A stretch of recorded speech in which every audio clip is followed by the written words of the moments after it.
Poor Filipino boy sings Hotel California. Judges CRY and hit golden buzzer loudly crying face sparkles. The stage lights of America's Got Talent shimmered across the faces of thousands, but all eyes turned to the small, barefoot boy who stepped forward. His clothes were plain, his hands trembling as he gripped the microphone. The judges exchanged uncertain glances. He looked no older than 13, and his shy smile carried both innocence and struggle. Simon leaned forward, curiosity flashing in his eyes. "What's your name, son?" he asked gently. "Jericho," the boy whispered, his accent soft but steady. "I'm from the Philippines." The audience clapped warmly, but Jericho's eyes drifted toward the ceiling as though holding back tears. "Why are you here today?" asked Sofia Vergara. Jericho took a deep breath. I want to sing for my mama," he said. "She's watching from home. She works every day selling street food. We don't have much, but she says music can make people rich inside, even if they're poor outside." The crowd fell silent. Even Heidi Klum lowered her pen, her smile softening. Simon's voice grew tender. "What are you going to sing for us tonight?" Jericho glanced nervously at the band. "Hotel California, by the Eagles." There was a murmur, an ambitious choice. But as the opening chords played, something magical happened. The boy's voice, raw yet hauntingly soulful, poured into the air like liquid gold. It wasn't just a song, it was a story.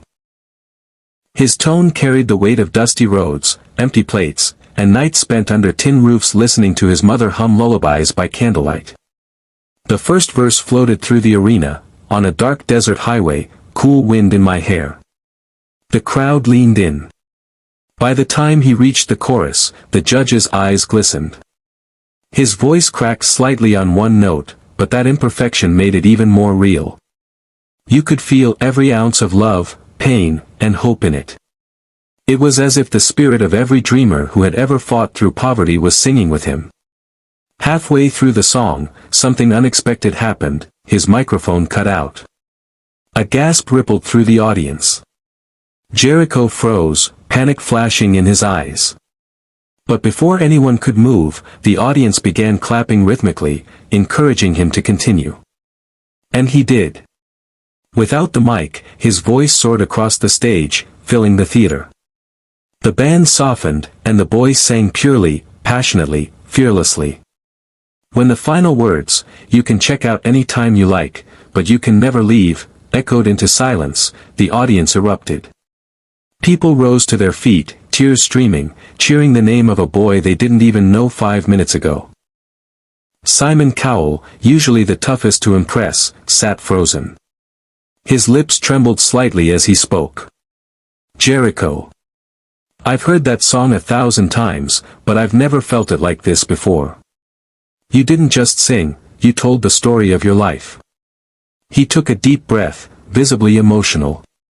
"And I think, your mama's going to be very, very proud tonight." Jericho wiped his eyes, smiling shyly. "Thank you, sir." Sophia turned to him, her own voice cracking. "Sweetheart, I felt every note in my heart. You have something that can't be taught, soul. And the world needs more of that." Heidi clasped her hands together. "You are what this show is all about, hope, courage, and heart." Then came the pause. The kind that only happens right before magic. Simon looked down at his golden buzzer, then back at the boy.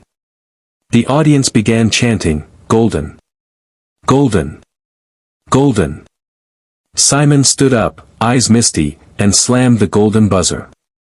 Gold confetti exploded from the ceiling, raining down like blessings. Jericho's mouth fell open as tears flooded his cheeks. The crowd roared. The judges ran up to the stage, wrapping the boy in hugs as he sobbed in disbelief. Later that night, backstage, a producer handed Jericho a phone. "Your mom wants to talk to you." Her face appeared on the screen, blurry but glowing. She was crying too. "Anak," she said softly in Tagalog, "you did it. You made them feel our story. Jericho pressed the phone to his heart. Ma, we're not poor anymore. She smiled through her tears. No, my son. We were never poor. We were just waiting for the world to listen. That clip of Jericho's performance went viral overnight. Millions watched as the barefoot boy from the Philippines reminded the world what music, and humanity, truly meant. His voice echoed across borders, a melody of hope carried on the wings of compassion. And in the weeks that followed, donations poured in for his family, offers for scholarships and housing came from around the world. But Jericho stayed humble. When asked what he wanted most after his newfound fame, he said simply, a new roof for mama, and a guitar for the kids back home so they can sing too. That's the thing about true greatness, it doesn't just lift one life, it lifts many. Jericho's voice became a bridge between worlds, proof that even from the smallest corners of the earth, light can rise and shine brighter than gold. Because sometimes, a song isn't just a song. It's a prayer, answered in music and love.